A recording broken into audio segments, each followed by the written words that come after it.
Hello, ladies and gentlemen, boys and girls, warlocks and demons, and welcome to our weekly live stream of Project Warlock, actually, Road to Project Warlock 2. I am very happy to have you guys here with me, and there's Enno here with me. Hello guys, what's up? He is my director, and he is responsible for managing the content you guys see on the screen. So it's nice to have you here. Hello, Davix. Hello, Vexel. Hello, everyone. Hello, everyone who's just joined. I think the best way to start the stream would be to sum up the things that we talked about on the previous week. So I actually talked a little bit about the history of Project Warlock, how it came to life, and everything that happened before. I also gave you, by the end of the stream, a small sneak peek of the new monster design sprite sheet. So if you haven't watched the previous stream, make sure to watch it. You mean the universe of sprites, actually? Because yeah, you could say that. They are countless, actually. When you compare that to Project Warlock, it's obviously thousands of sprites more than previously. So if you want to see that with your own eyes, then just make sure to watch that stream.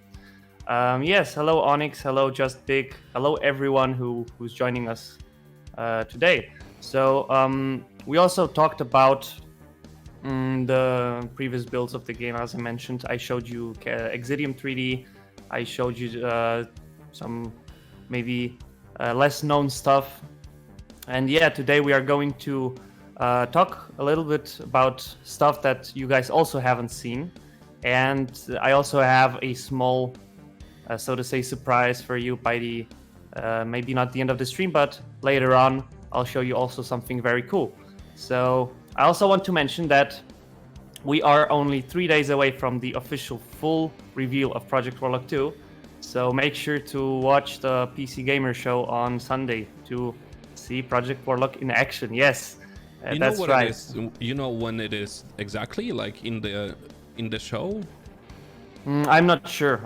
To be honest. Okay, so that will be interesting also for me because I'm going to watch the PC Gamer show too. So if you're interested, 3 then days, guys, 3 days. Make sure to watch PC Gamer show. Yeah, hello Absolute Audio. So Luke here is with us today. He's watching the stream. He's the guy together with Jerry responsible for the awesome soundtrack you guys could listen to while playing Project Warlock. It's also available for free on Steam, so make sure to, if you like the soundtrack, make sure to download it if you have Project Warlock. I think it works this way.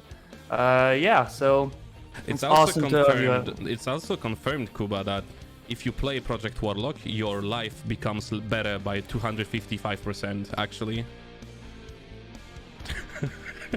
I don't know, but that was super random. I'm sorry. I'm gonna shut up now. You don't have to, but the soundtrack is available for you guys to listen. I also posted on Twitter, I think yesterday, a post on Twitter about what tracks you guys like the most in Project Warlock. So if you have any tracks you specifically like, then make sure to mention them in the chat so that we can talk a little bit about that. Maybe Luke, or I'm not sure if Jerry's here, but maybe Luke is going to give you a little bit of an insight on how these tracks were made and stuff like that. So make sure to give your input here, and we will talk a little bit about the soundtrack too. By the way, as I mentioned on Twitter, my favorite track I think is from Industrial Metallurgy, and I really like it. So I don't know, Enno, if it's possible, but I know there's. I can dig for it right now, but you need to tell us why the specific one is your favorite. Oh, I knew that. I'm gonna dig for it, but you need to tell us why. Well, I knew that question was coming. I mean, it has this specific melody to it, which I really like, which really fits the level which it's in, and I think the first 4 industrial levels in Project Warlock are my favorite ones when it comes to the visual design. And I really, because I like those levels so much, I think the music just fits in to those levels within my head so that I like them so much. I'm not really sure, but the melody is just This track is you just have really cool. any of the industrial, or you have one in mind? Is it metallurgy? Yes. Okay, it's gonna be metallurgy then. That's true. That's the one. That's the one. Yeah. So after playing for just 2 hours. Yeah, I get it. Awesome. Good to hear. I'm happy for you. Told you. Yeah. So soundtrack is pretty awesome in Project Warlock. It's also very long. I think it's over 4 hours. So there's a lot of tracks to listen to. When it comes to Project Warlock 2, all I can say right now is that it's also going to be very awesome because Luke and Jerry are doing an awesome job on the new tracks, which your guys going to have the possibility to listen to very soon. Can I do like a little bit of a sneak peek directed to Luke and Absolute Audio as a whole, with one track name that I fell in love with? I think you can mention a track name. Yeah, it's called The Lust for Hatred, and I absolutely adore the track. Yeah, so I mean, there's a lot of cool things to listen to in the future. So I really hope that you guys going to like also the new soundtrack too, which is just being created as of now. So yeah. What I wanted to talk about today is also some old stuff which you guys might have not seen, and I wanted to cover some interesting aspects of the game design which happened on the when Project Warlock was being developed. So actually, I would like to start off with talking about stuff that we did not use, and to be honest, do we jump? Yeah, we can jump to my Boom, screen if it's possible. Awesome, that's awesome.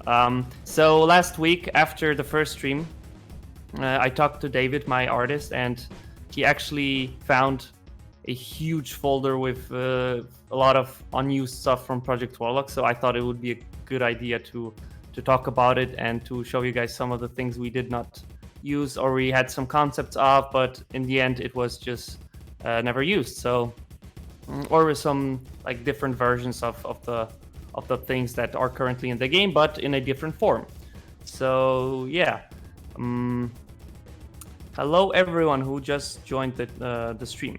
Yeah, I think the best idea would be to go from the top to bottom. What do we have here? So we have a couple of things like art, gameplay, miscellaneous, monsters, and weapons. So there's a lot of cool things to show you. So definitely the first thing that was changed a lot over the course of the game development was the art. We had a lot of different concepts for Project Warlock's art and different scenarios of how it would look like, and a lot of them actually, maybe not a lot of them, but a couple of them ended up in the final game in a little bit different form. So so there we go. I think the cutest one I have here is the Chibi Warlock, which I thought it was very cool, but we did not use it in the game. Why though? Here it it looks is. super cool. So this is what David made. And I don't know. There was this idea to make Project Warlock a little bit chibi-like to the whole when it comes to the whole design, but that was not actually the direction which we wanted to go. Oh, like a whole game being a chibi.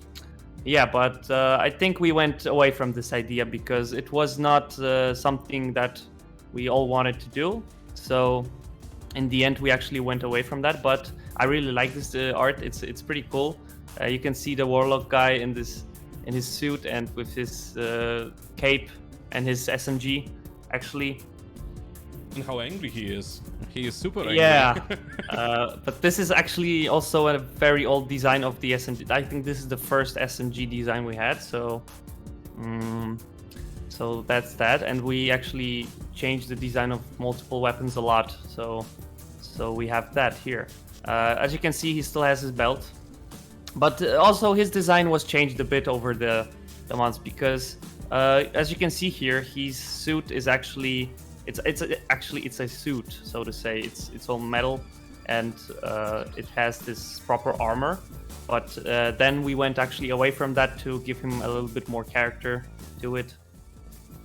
So that was the one of the first. I'm not sure if it was that was definitely not the first version, but one of the first versions of such arts. We were just playing around with different art styles. So here we have that. And we also have a cool little boss poster, which I'm not sure if we used it, but we might have used it on Facebook for a little bit of advertising. I think we used it for packs, but I'm not sure.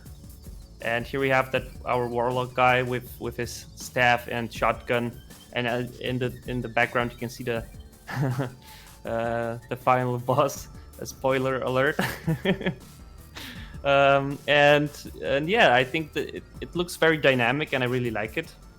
If you guys have any questions, make sure to... Yeah, there is a really cool one by CTSG about the speedruns. What did you think about Project Warlock speedruns? When you were testing the game, did you think that levels of accuracy was even achievable? Also, what's your PB?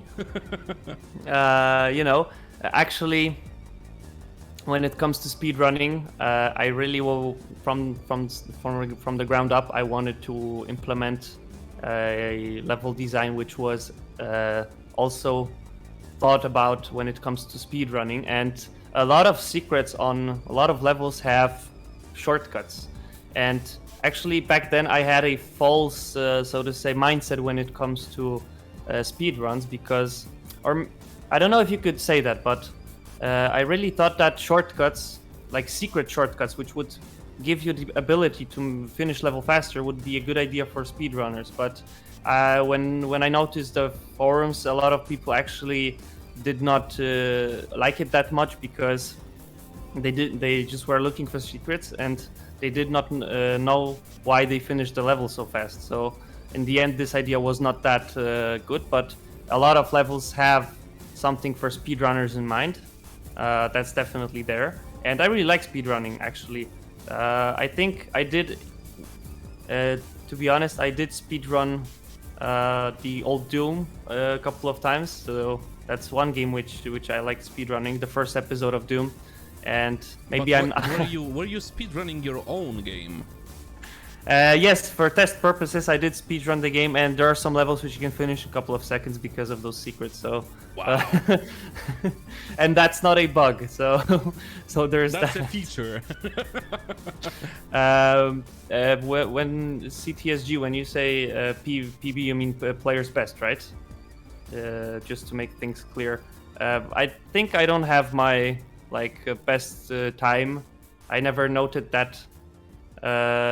I never noted it down, so I can't actually tell you how long it took me to beat Project Warlock on the speedrunning mode. But I think it's doable in a very short amount of time. So I cannot answer that question more specifically. I can see another question here. Do you testing how to crash your game doing the most craziest things you may do in game? Actually, yes. When testing the game, you really have to take into account a lot of different scenarios which may happen. And I did, on my test level, I put a lot of demons at one place and tried to crash the game by having a lot of monsters in one place. Or I also tried to explode a lot of explosive barrels at the same time. So there were a lot of aspects which I tried to test to make sure that the game wouldn't crash. And the most crazy thing to do, actually, there's one crazy thing you can do which could actually tank your FPS down for the optimization reasons, is when you fire the chain reactor at a place where there are a lot of monsters. And this is something which I haven't thought about. If there's literally like tens of monsters on your screen and you fire the chain reactor, every time you shoot, you hit a monster with this projectile, it splits into other 8 projectiles, and it keeps on splitting until it as long as it's hitting the monsters. So there's that. But it did not crash the game for me, so I can't actually. I need to pause you for a second because I'm going back to the speedrunning topic. So the current record by speedrun.com is held by Black Secret, and it's casual any percent, 39 minutes 42 seconds. 39 minutes. It's actually wow.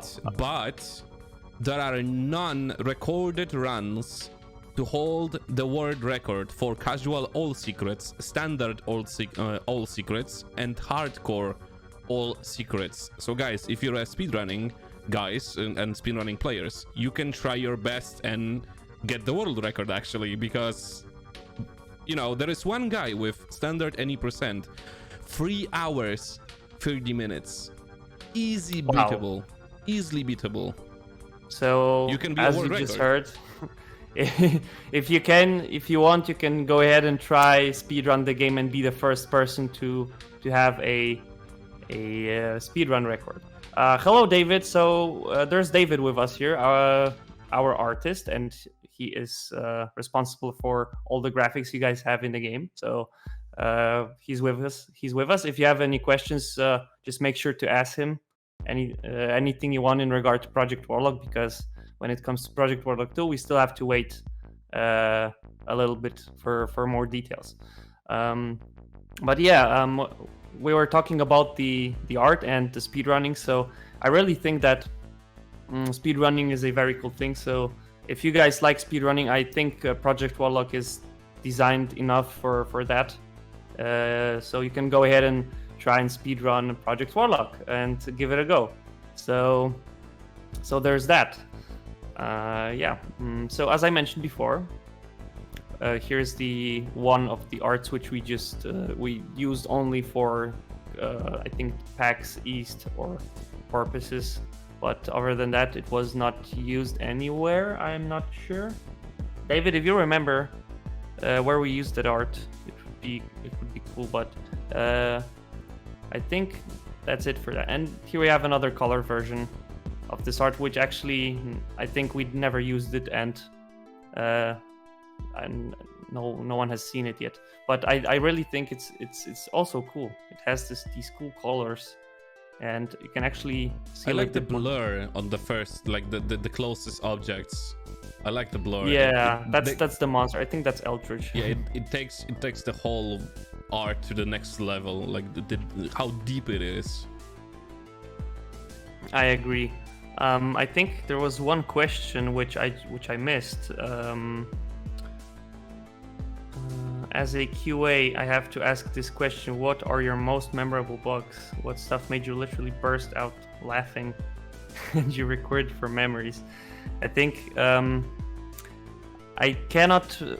don't remember any bug which specifically stuck in my head, apart from the bugs which we actually couldn't resolve up until today. And I really don't like I hate to say that, but there are a couple of bugs which we haven't still resolved when it comes to the game. So I think these are the worst, and they are maybe not making me laugh but actually cry.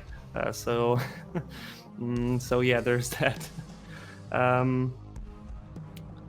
Okay, so here we have this art, and it's pretty cool. But we also have a couple of other different things.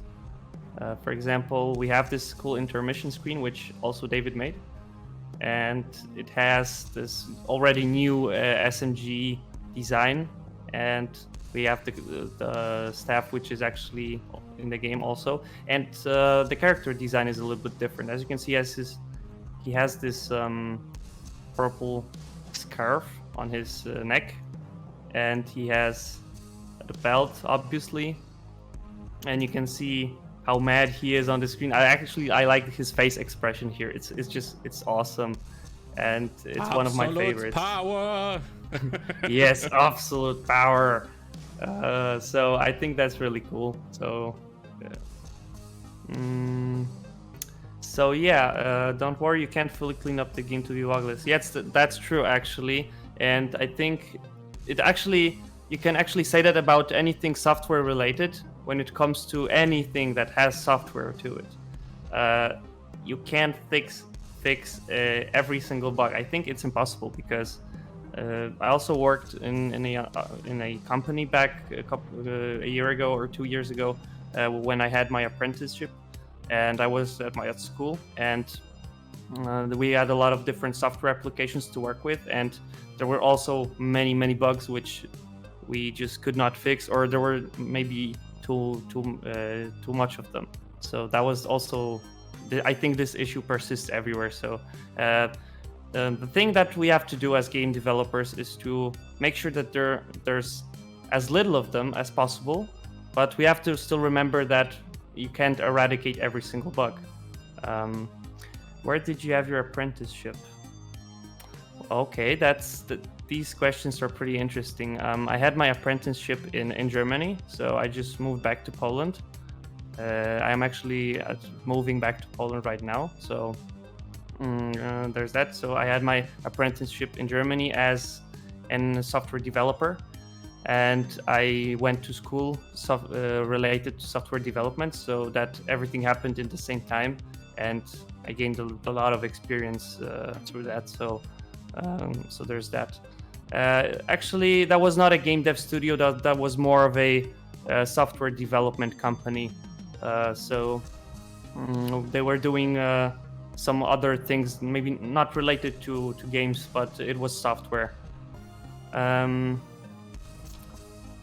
is one interesting question, Kuba, that you missed, actually. I really like those questions. So, Besborier asked, as you have Enno with you, one question came to my mind. What's your opinion on totally sick difficulty levels, like ones that actually make people go mad, angry, and throw away keyboards? I think this is pretty cool because choice is always good, right? I have nothing against such stuff, and I know there are people out there who really like breaking their necks on such difficulties. Like me. Yeah, I really think it's a pretty cool thing. So you can expect, maybe not it in such a scale, but you can expect from Project Warlock 2 interesting difficulty settings. So... I would actually answer this question and not mention it to Kuba, but I wanted to hear his thoughts, and you guys want to hear his thoughts. But from what I saw, it's gonna be sick. Like the high difficulties. I mean, that was the question was about, right? The high difficulties. High difficulties gonna be sick. Yeah, I'm definitely taking into account different types of players. So I also tried to do that with Project Warlock. If you're more of a casual player, there's this casual mode which basically lets you to play without having to worry about lives and everything. You can just put some music on and chill around while playing and killing monsters. So there's that. We also have standard difficulties for those like people who prefer standard shooter experience, and we also have a hardcore mode which I really like, and basically you die once, it's over. And I think I really like those difficulty types because they are really demanding. There's not a place for a single error. If you die, then it's over. And this is what I really like also about the newer titles like Doom 2016, and I think Doom Eternal also has this difficulty, right? I know you should know that. Yeah. Yeah, and so I've completed it cool several thing. times, so it is really cool when developers like get into the account that you can be a let me have fun a little bit. Couch potato, that's how they are called in several games on the casual level.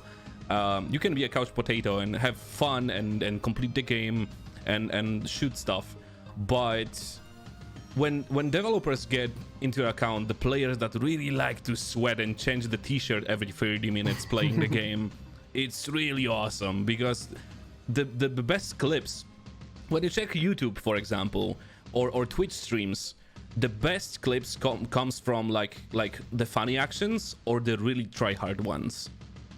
Yeah, that's true. If you look at YouTube, you have a lot of cool clips of people doing awesome stuff, and I really like such things.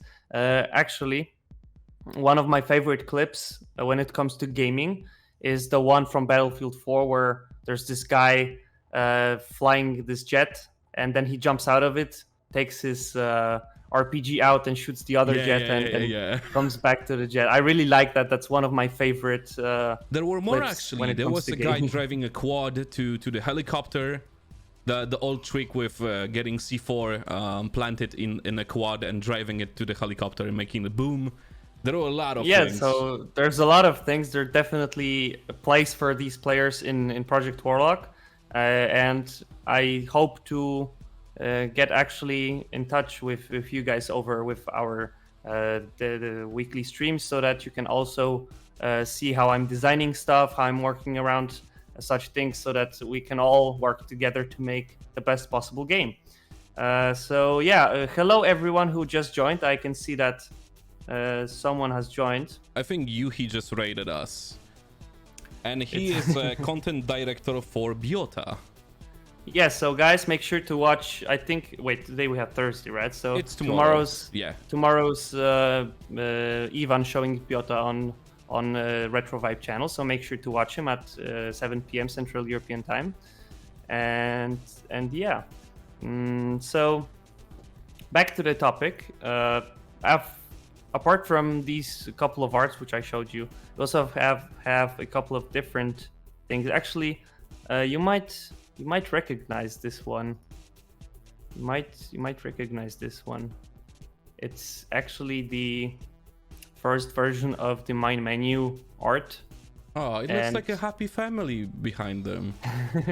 Yeah, that's my favorite one. I like these monsters. They're very cool. We have the Shambler, we have the Mummy, we have the Croc monster from the from the Egypt. We have this Grunt, the Mech. So the whole awesome family of Project Warlock monsters. And as you can see, we still have the SMG and the staff, which is, I think, I could say that it is kind of iconic when it comes to Project Warlock, because this is one of the weapons which have this cool design, and I really like that. So it's one of my favorite weapons, definitely. But yeah, here we have that, and I think we also have a couple of other things. Actually, I think no one has seen this yet, but this is one of our first more detailed designs of Warlock guy's face. So here is how his face looks like from our viewpoint. So this is what David made, and I really like that. It's a very cool graphic. Can you show the one that I called that it's a Warlock on crack? I really love that one. Yeah, so actually there's history behind it, because there was this one time in development where we wanted to actually change the face design, and this is the face you guys know and love, and we actually had a stupid idea of changing that face, and David came up with something like this, which is also cool. I really like this face, but after gathering some feedback back on Facebook, a lot of people said that we took away the spirit of the game, and it's more like Quake right now, and it's not that iconic anymore. So this was another try at doing the character's face and redesigning it. But this is not the graphics Enno's talking about. I'm just showing you the idle state of this one. Actually looks normal to me. He looks more secretive and like more warlocky than the face we know. We know the face of like the guy that has something to do. Like he's determined to do something, and I really like the face. But the second one just show us, yeah, he is a warlock. He is going to do stuff to me. So yeah, we had a couple of different designs, and what Enno is talking about is, I think, right here. And are you talking about the big one, Avatar one? I love this one. Oh my god, please add it to the game or do something with it. I really love this one. He is super on crack. He's like, I need to play Warlock right now. Yeah. So yeah, we have that too. If I think we could even make an emoji out of it for our Retrovibe channel on Discord. That would be actually a good idea. Yeah, so we also have this version here. There's that. Yeah, this one is just plain creepy. This yeah, one is creepy. He's creepy, right? So it's also designed a bit different, but I really like it. I mean, to be honest, I like everything that was made, and it was very hard to actually to pick the final version of it because everything was so cool. But we had to do that in the end, right? Yeah, we have also some old clips of the gameplay from the older builds of the game, and we also experimented a lot with lightning and different effects. So this is one of the screenshots which I really like. Actually, let me open it in a different application. There we go. This is the level you guys might know from the second episode. I really like the design of Kuba, because we jumped a little bit with screenshots, so take a pause. There is a really good follow-up question to your apprenticeship. So Volpin asked you about the apprenticeship, and the second question was, how much of that apprenticeship helped you developing Project Warlock? What skills did you brought from it that helped you produce your title? Well, to be honest, most of the knowledge I gained from my apprenticeship, that was already, so to say, maybe too late to implement in Project Warlock, but I definitely took a lot of that knowledge into Project Warlock 2, and there are a lot of aspects from the technical side which just helped me to improve the technical side of the game, and you're definitely going to see an improvement in that. I don't want to sound bad, but guys, you need to remember that Kuba is super young for a game developer, and the skills that he possesses right now, because most of the guys twice his age, you know, they have problems from now and then with something. Kuba is super young, and remember when he was doing, we talked about Exidium and what was it called, Cataclysm 3D. Cataclysm 3D, right? Yeah, and the whole road to Project Warlock. You were super young then, and you still are, actually. Well, I think everything you said is true, and I hope at least. But when it comes to my age, I think I'm 23 right now. So I think this question also was, someone asked that in the previous stream, but I'm 23. So there's that, and yeah, a lot of aspects from my apprenticeship and school and everything I learned from the theoretical side, it definitely helped me with who I am today and what I can. So I really did improve on myself in a lot of aspects, and I really hope that you guys will see that with Project Warlock sequel. So there's that. When it comes to my apprenticeship, I think another thing which is also very important is the fact that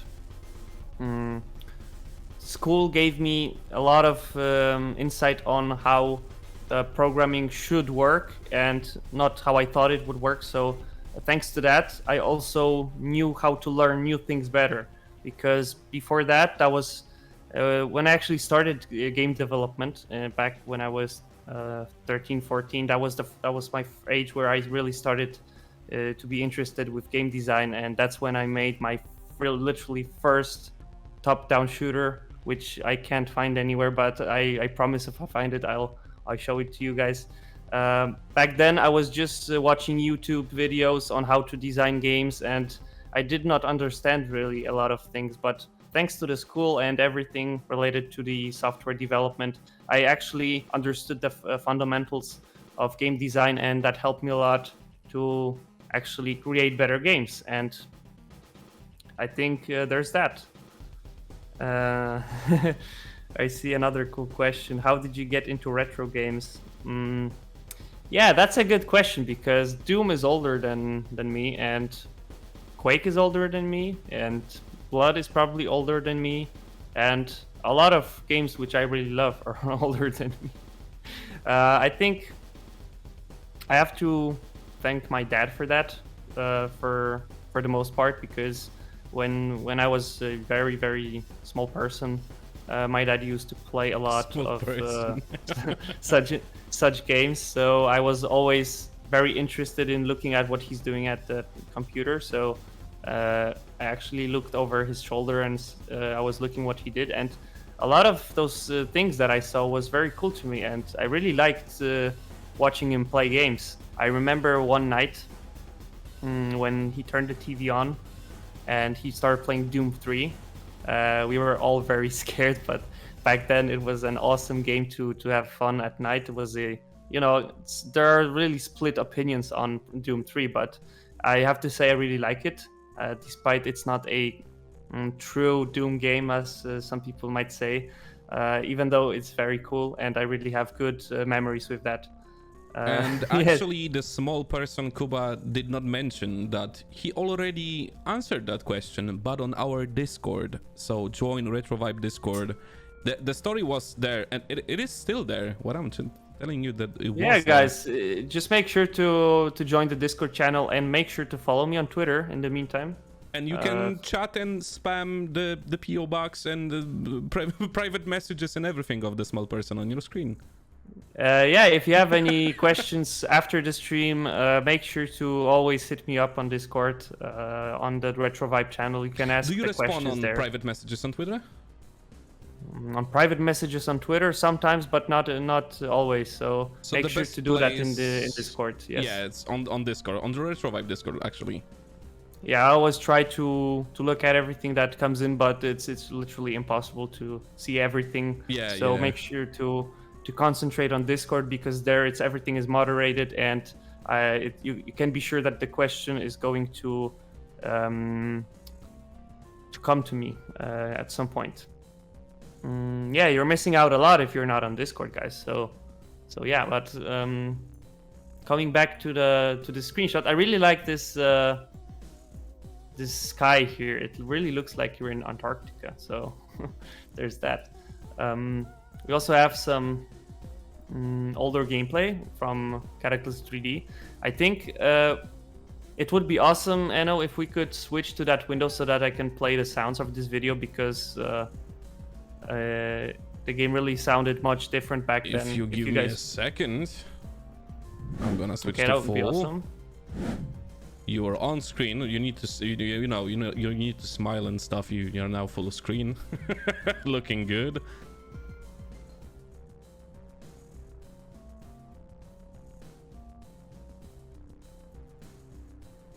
Yeah, we're trying.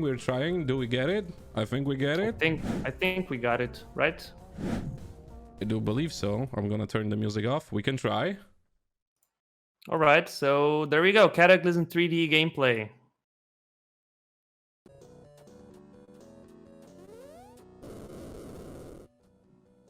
Wow.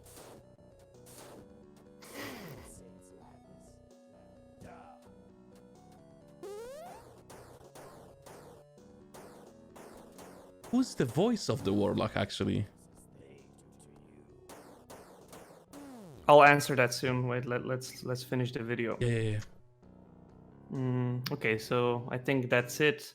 Could we switch back to my desktop? Yeah. So.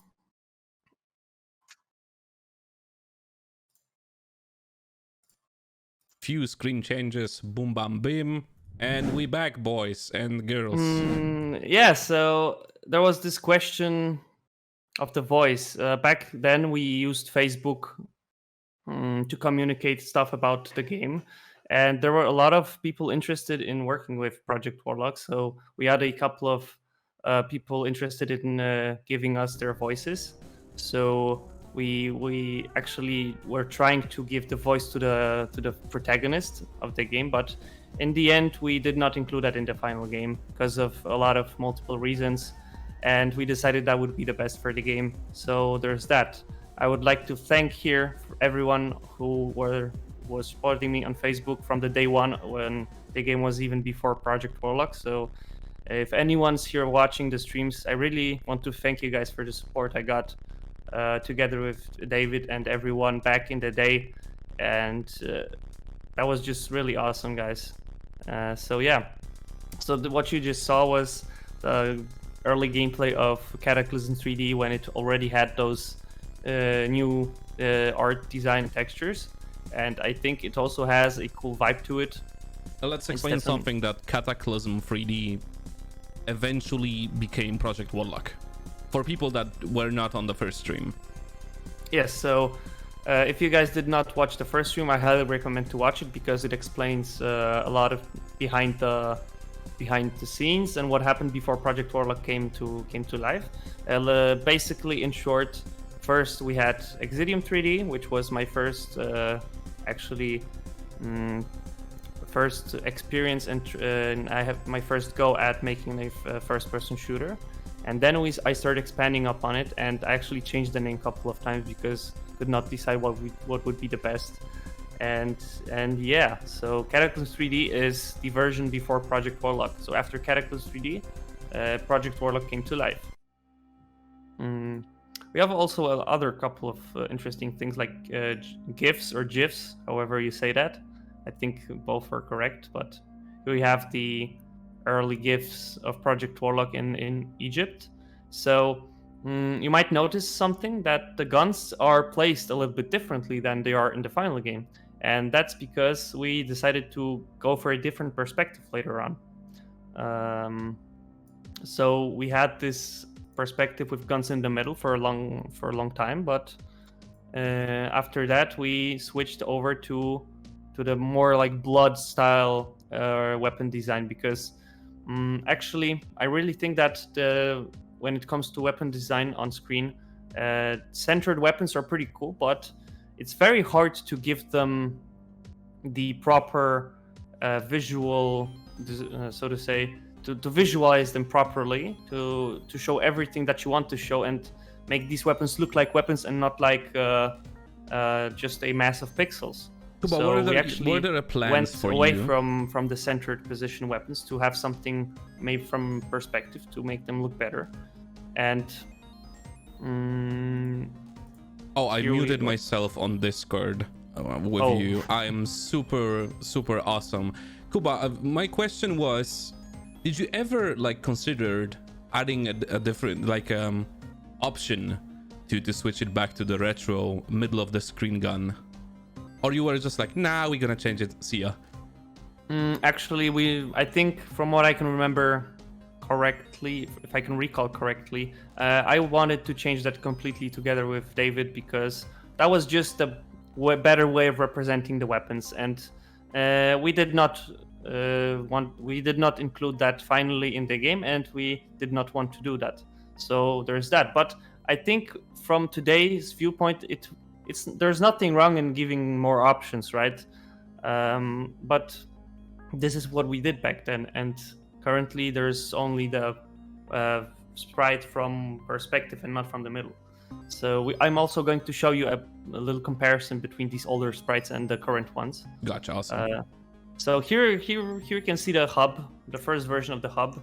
It doesn't actually look very interesting, but you already had this upgrade table, and you had this roadmap and the teleporter, but I did not like that hub. And actually, what we did in the end, when the game was almost complete, we started to redesign the hub to make it look better. And the hub you guys know today is second version of this, what you can see on the screen.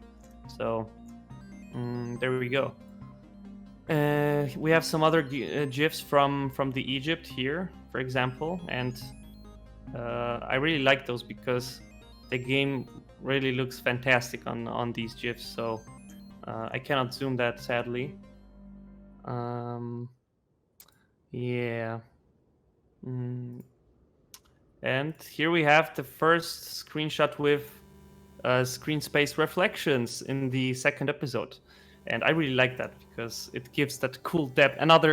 I talked about it previously, but that was another way of implementing this depth to the flat graphics of Wolfenstein 3D level design. So I think this really adds a lot to those flat levels. And obviously, if you set the settings to medium or low, it would be disabled. But I think it looks very nice. And by the way, you can see the old version of the HUD. I really wanted to have the classic style HUD, but we thought about it, and it's not optimal for today's standards to have something like this, because it's not we're not utilizing all the space in the best possible manner. So we tried to actually use as less space as possible with the new HUD, so that the screen could be bigger of the game. So there's that.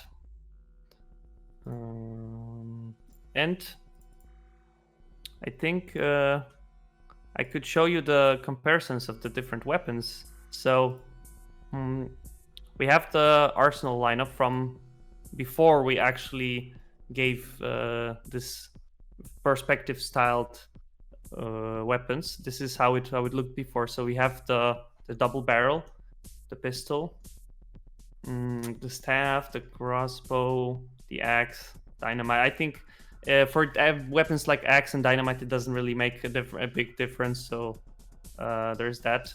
These are just concepts, really, but they looked a bit different. Do we have some direct comparisons here? I think we do. So here's the harvester from... Wait, can't I make that a little bit bigger? The double barrel. Yes, the master weapon. So that's actually the best weapon possible. You can't go wrong with guys, it's not quad shotgun. It's a double. Yeah. So that's also one of my favorite weapons, really. And yeah, so here's the guns you guys know. But here's, for example, this is the rocket launcher, which is in the game, and this is the old rocket launcher. So as you can see, with the perspective we added, excuse me, you can actually see the weapon better and understand how it looks. Are you planning to implement some ray tracing and more modern tech in Project Warlock 2? I think this question is it too much or not? It is too much right now. Yeah, I think it is too much. You gotta wait 3 more days for that. So wait and see. So there's that. Yeah, but we have some other weapons here. For example, we have the old HUD sprites of the weapons too. So here you have that. I think this weapon, was not used in the final game. It's just one of those weapons. It looks like a water gun, like a Nerf gun or something. What is it? I'm not really sure. I think that was the railgun. David, do you remember what was that? It actually looks like a water gun.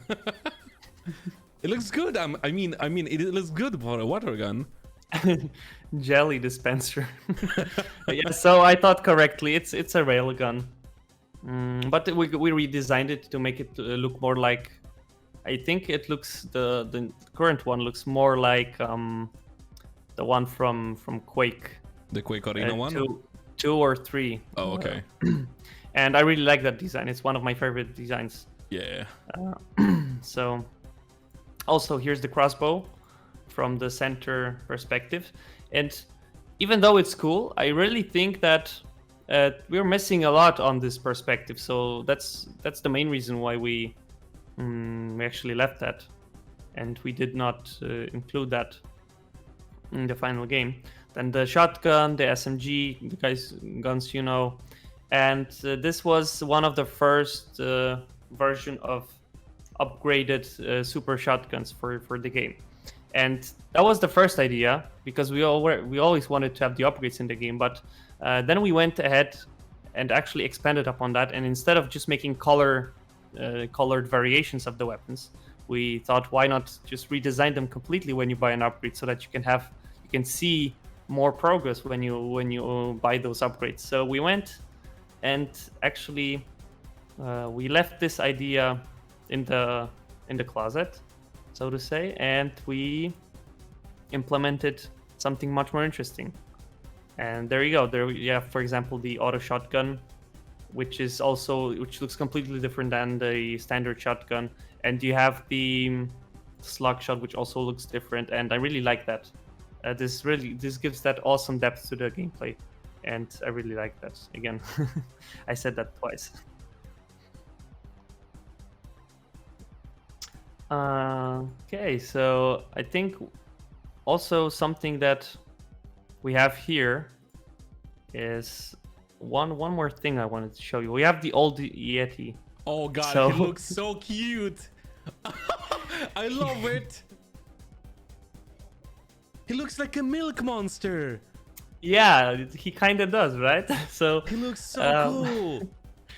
I think at some point David wanted to remake him to make him look more menacing and angry and scary, and I really like him. He's a very cool monster. Super tofu boy. But our final Yeti is the one here. Yeah, that's the one. It just looks spooky, right? God damn. Yeah, guys, so I think since we are almost at the end of our stream, I think it is a good time to show you what I promised. And oh yeah, boy. We are going to talk a little bit about Project Warlock 2 now, and I'm going to give you a small sneak peek of what's coming up in those 3 days. So if you're ready, then I wanted to talk about some cool comparisons between the first Project Warlock and Project Warlock 2, which is coming up. So I think we'll start off with the arsenal, because previously I showed you a little bit of the monster design, and this week you're going to see a little sneak peek of the weapons. So I picked 3 different weapons from the games you guys know, and we are going to compare them. I think the first thing to compare here would be the classic staff. This is the one you guys know from Project Warlock, right? So we actually went ahead and we upped the pixel amount. That's the first thing. And we also expanded on the color palette. And this is the comparison between the first one and the second one. It still has this cool art to it, art style, which we love, but it looks more detailed and it looks way better in my opinion. So there you go. Here's the first one. And now I have to ask a question to everyone on stream. Would you like to see the laser gun or the super shotgun? You have to pick. I'm not showing you everything today, so you guys gotta pick. In the meantime, don't do it to us. In the meantime, let's wait for the answers. In the meantime, I'll show you a little bit of decorations. Oh, I see my Doom style boys in the chat. I see super shotgun everywhere. Oh yeah. All right, then let's go for the super shotgun, guys. So there we go. Here's the super shotgun from Project Warlock. It looks pretty cool. It's kind of angled and you have some detail to it. It always interests me. What's the F on the super shotgun? Do you see it in the middle of the gun? There's an F. Oh! Actually, I never noticed it. I think... Wait. David, is that something you hid from me and from everyone all this time? Because I never noticed that. Wow. Oh, Enno. Press F to pay respects. Yeah, maybe. But yeah, so you guys want to see the super shotgun from Project Warlock 2, maybe, right? So here's the super shotgun from Project Warlock, and we also went ahead and upped the pixel amount and detail amount, and this is the super shotgun from Project Warlock 2. God. So there you go. This is the interesting design, which I really like. It's one of my actually favorite things. It looks like a cannon. There you go. It looks so powerful in this version. And you know that somebody gonna lose a head or limb. It's going to pack a punch for sure, like all super shotguns do, or should. So yeah, you can compare that by yourself and see what's the scale of improvement when it comes to Project Warlock 1 and 2. Like you can even see, don't mention the gun, mention the hand. Like you see the big difference even in the hand holding the gun, not mentioning the gun. But I'm sad there is no F on the new Super Shotgun. Big shout out to David for the graphics he's doing on for both games. So make sure to guys follow him on Twitter. Make sure to follow him on everywhere you can. I think I'm not sure if he has another. Don't follow him home. Don't follow him everywhere. Don't follow him home. That's true. Yeah, but I think that's it for today, guys. I'm very happy to have you here with us. I hope you guys enjoyed the stream. In 3 days, you're going to see the full reveal of Project Warlock 2. Are we gonna talk like fully on next stream or from us in the next week? We're gonna talk fully about Project Warlock 2 now. Next Thursday, we are having a full talk on Project Warlock 2. So we are going to have a lot of things to talk about. So make sure to stay tuned and watch the PC Gamer Show on Sunday. Oh yeah. Also, make sure to follow me on Twitter and make sure to join the Retrovibe channel on Discord, and make sure to follow us everywhere to have the latest news on upcoming games from Retrovibe. Also, make sure to watch Ivan's B.I.O.T.A tomorrow. He's streaming at 7 p.m. His game. So besides from weekend, every day of the week there is a stream at 7 p.m. Eastern European time from all the different games. Yeah, so every day from Monday to Friday you have streams, guys. If you're interested in other titles from Retrovibe, make sure to watch them at 7 p.m. Central European time every day of the week. As you already may know, Project Warlock is on Thursday, and every Thursday is Project Warlock Day. So make sure to mark that in your calendar and stay tuned. Watch E3. Thank you guys for watching, and see you next time. Bye.